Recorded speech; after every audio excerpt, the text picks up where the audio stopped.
Oui, bonjour, donc Nicolas Pellissier du département Information et Communication. Souvent, une des questions que vous vous posez à l'issue du baccalauréat, c'est est-ce qu'on doit plutôt se diriger vers une formation généraliste de type faculté universitaire ou au contraire intégrer une formation plus professionnalisante de type IUT. Moi-même, j'ai travaillé une dizaine d'années en IUT, je suis aujourd'hui à la faculté de lettres et sciences humaines et je vois bien effectivement la différence de fonctionnement qu'il peut y avoir entre les deux structures. Mais justement, je voudrais vous dire que cette différence n'est pas si grande que vous le croyez. On a tendance à penser que l'IUT propose essentiellement des enseignements techniques et la faculté des enseignements beaucoup plus théoriques et donc moins tournés vers le professionnel.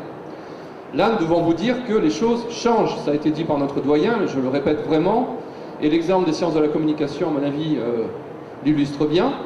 Par exemple, en sciences de la communication, vous avez une dizaine de types d'ateliers pratiques. Création multimédia, production audiovisuelle, création infographique.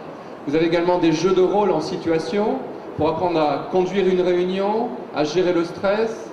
Donc toute une série, l'apprentissage des langues, bien entendu, dans des groupes qui sont beaucoup plus petits que ceux auxquels on avait l'habitude d'assister à l'université, des groupes d'une vingtaine, une trentaine d'étudiants, qui permettent de faire un travail pratique au quotidien beaucoup plus facile.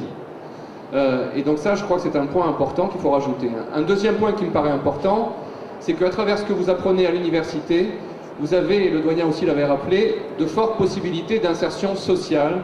Et je pense en particulier aux jeunes qui viennent des quartiers les plus sensibles, et à l'opération notamment des cordées de la réussite que nous allons mettre en place. Cet élément est vraiment important. Moi-même, j'enseigne les techniques d'écriture, et je me rends compte qu'à travers l'écriture, notamment l'écriture multimédia sur des blogs par exemple, on a les moyens de sensibiliser les jeunes des quartiers en difficulté aux pratiques de l'écriture, ce qui va leur permettre à la fois de développer leur créativité, mais également de trouver plus facilement du travail dans les zones où c'est plus difficile de trouver ce travail. Voilà ce que je voulais rajouter.